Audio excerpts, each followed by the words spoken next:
Good morning, children. Today we are going to do IBL question of chapter number 7. See, first question is,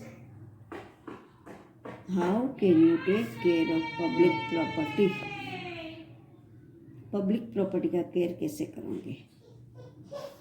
As we care our personal properties, in the same manner we need to care about public property which is maintained by government for all of us.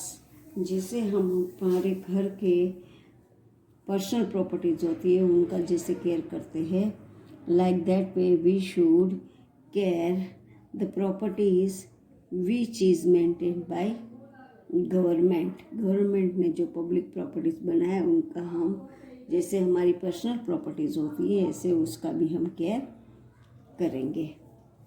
How government gets fund for maintaining public places and properties. अब government को ये public properties को maintain करने के लिए fund कैसा मिलता है? How government gets fund? The main source of income or revenue for the government is through taxes, and these taxes are collected from the people and used for maintaining public places and properties. अब देखो government जो है वो हमारे पास से सब चीज़ का tax लेते हैं from people. That tax they used to maintain public places and properties. जो फंड वो हमारे पास से वो टैक्स हमारे पास से कलेक्ट करते हैं वो टैक्स वो ये पब्लिक प्लेसेस और प्रॉपर्टीज़ को मेंटेन करने के लिए यूज़ करते हैं. Why trees and plants in parks and garden serve as the lungs of the city. ये ट्रीज और प्लांट्स जो है गार्डन में वो सिटी का लंग्स क्यों है? We breathe with our lungs because they help in cleaning the polluted air by taking in carbon dioxide and giving out oxygen. ये प्लांट्स और ट्रीज गार्डन में है वो सिटी के लंग्स इसीलिए है क्योंकि वो जो एयर होता है पॉल्यूटेड एयर गंदगी वाला एयर होता है जो कार्बन डाइऑक्साइड इसको अपने अंदर ले जाता है और हमको फ्रेश ऑक्सीजन एयर देता है. That's why we need to breathe oxygen gas, so they are called the lungs of the city. Why historical monuments are of great importance? अब historical monuments क्यों great important है? Because it helps us to understand the history that occurred before we were born and promotes the respect for those who lived in prior times and traditions. ये जो historical monuments है वो importance इसीलिए है कि वो हमारी जो हिस्ट्री हमारा बोर्न हुआ उससे पहले जो जो हुआ है वो प्रमोट्स करता है और जो एल्डर्स जो है उसका रिस्पेक्ट और those who lived in prior times और ट्रेडिशन उसका सब हमको अंडरस्टैंडिंग ये मॉन्यूमेंट्स से मिलता है कि पहले के लोग कैसे थे, क्या करते थे, क्या खाते थे, क्या पीते थे. This all we get from the history of historical monuments. Who started Swachh Bharat अभियान? अब स्वच्छ भारत अभियान किसने स्टार्ट किया था? Swachh means clean, cleanness. Who started this cleanliness Bharat Abhiyan? Shri Narendra Modi started स्वच्छ भारत अभियान. किसने स्टार्ट किया था बच्चों? नरेंद्र मोदी ने. Who is responsible for removal of garbage from the streets? अब हमारी स्ट्रीट्स में जो गार्बेज है वो रिमूव करने के लिए किसका ड्यूटी होता है? तो municipal corporation and committee are responsible for removal of garbage from the street. जो म्यूनिसिपल कॉर्पोरेशन होता है वो and their committees help us to remove all the garbage from the streets. Why wildlife sanctuaries and national park set up by the government. अब national park of wild life sanctuary क्यों government ने set up किया है? Because to protect wild animals and plants in their natural habitat and it resource help in saving endangered animals from extinctions। अब बच्चों wild life century government ने इसीलिए बनाया है कि वहाँ पे एनिमल्स का प्रोटेक्शन होता है और they can move freely, they don't have any danger of Hunter and they can live it freely in that place. अब बच्चों मैंने एक क्वेश्चन आंसर डिस्कस किया है आपके सामने, वो क्वेश्चन आंसर आपको खाली रीड करना है। Now we are going to do the exercise of chapter number 8 page number 85। Now first blank, the centre of the earth is called the inner core. बच्चों मैंने ये फिगर आपको बताया था, inner core, outer core, crust, सब कुछ। The land on the earth's surface is called the crust। अर्थ का जो सरफेस है उसके बाद का जो लैंड है उसको बोलते हैं crust. The movement of the earth around the sun is called revolution. It takes 365 days to complete one round। The outer layer of earth that is very hard is also called crust, उसको भी crust बोलते हैं। अब बच्चों page number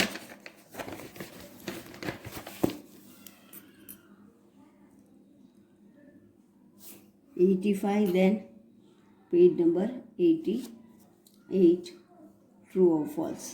now see first one is, we first hear thunder and then see lightning. हम पहले जब बारिश आती है तब पहले बिजली होती है और फिर आवाज़ सुनाई देता है। तो यहाँ पे क्या है कि पहले थंडर और बाद में लाइटनिंग, तो it is false.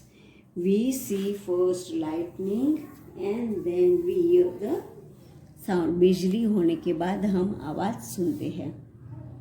Thunder is a streak of light, so it is true। During a thunderstorm, we should take shelter under tall trees। अब जब भी ये बिजली और आवाज़ आता है उसी टाइम हमको ट्रीज के नीचे शेल्टर लेना चाहिए। तो बच्चों it is wrong, we should not stand under the tree because due to thunderstorm the trees may fall down, so we should not take shelter under the tall trees। Sunlight is made up of 7 colors। It is true। Sunlight जो होता है वो 7 colours का बनाया गया है। The sun is behind us when we see the rainbow। और जब भी स्काई में आप रेनबो देखेंगे तो वो रेनबो जब हम देखते हैं तब सन हमेशा हमारे पीछे की साइड ही होता है, हमारी पीठ के साइड सन होता है। When we see the rainbow in the sky।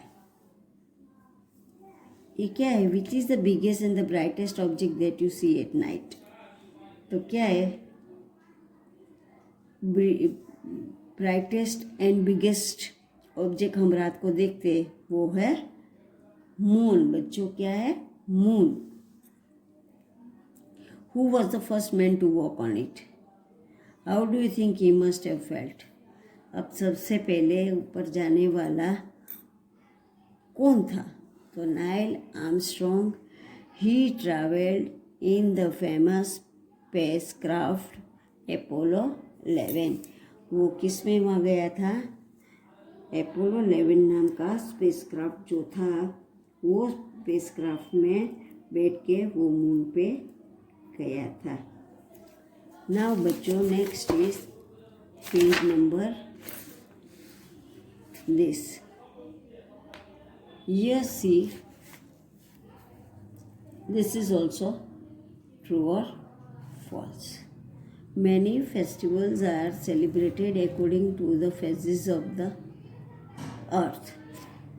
It is false. Phases of the earth होता है कि फेसेस ऑफ द मून होता है? अर्थ की जगह पे यहाँ पे मून आएगा, phases of the moon. The surface of the moon is covered by volcanoes.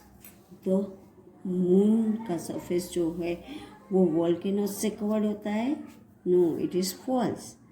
Bye craters. Craters से सरफेस ऑफ द मून है वो कवर्ड होता है।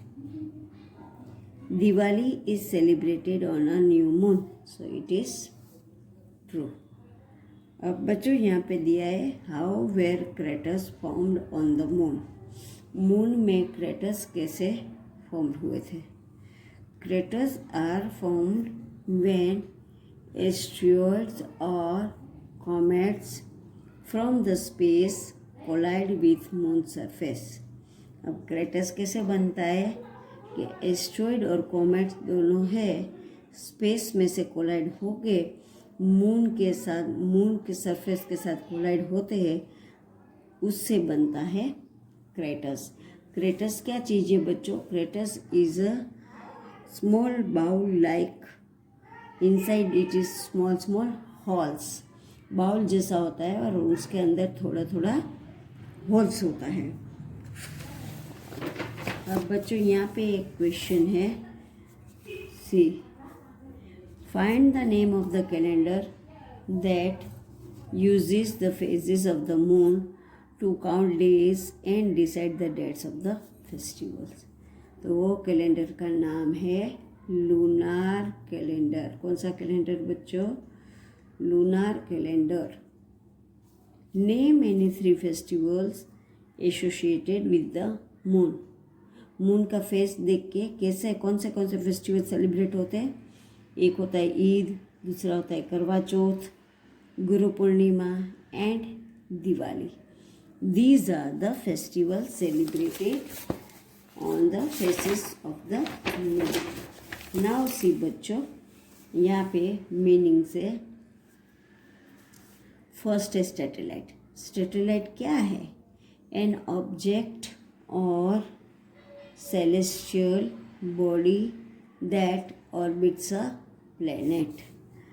एक ऑब्जेक्ट है, दैट ऑब्जेक्ट और the celestial body that orbits a planet। Planet को orbit करता है ऑब्जेक्ट, उसको बोलते हैं satellites. Gravity, the force that attracts a body or an object towards its center। Force जो है वो बॉडी की तरफ अट्रैक्ट होता है और ऑब्जेक्ट को सेंटर में लाने के लिए, that is called gravity. Molten, solid that has turned into liquid due to heat. Molten क्या चीज़ है बच्चों? ये सॉलिड फॉर्म में है बट वो लिक्विड में टर्न हो जाता है जब हीट से वो लिक्विड बन जाता है, दैट इज कॉल्ड मोल्टेन। वो सॉलिड फॉर्म में ही है but when it is heated it is transferred into liquid form. Then sustained. Sustained का मतलब होता है सपोर्टेड। देन है नेक्स्ट है streaks, sudden flashes in the form of long thin line. Flash होना, लाइट होना, सडनली लाइट हो, पतली लाइन में in a thin line light होती है, that is called streaks. Then है फिनोमिना। फिनोमिना क्या है? Something that exist and can be seen or felt, specially something unusual or interesting। See, phenomena क्या है? Something that exists and can be felt, specially something unusual or interesting। phenomena ये चीज़ है कि जो exist होके हमको स्पेशली फील होता है that is interesting. Crater, a hollow area shaped like inside a bowl. Bowl के अंदर जो छोटे छोटे होलो होता है, that टाइप का shaped like बाउल होता है और उनके अंदर छोटे छोटे होल्स होते हैं, होलो होते हैं, that is called crater. अब बच्चों, मैंने आपको जो एक्सरसाइज करवाया है ब्लैंक्स और ट्रू और फॉल्स, वो आपको होमवर्क में लिखना है, बाकी कुछ लिखना नहीं है. थैंक यू बेटा.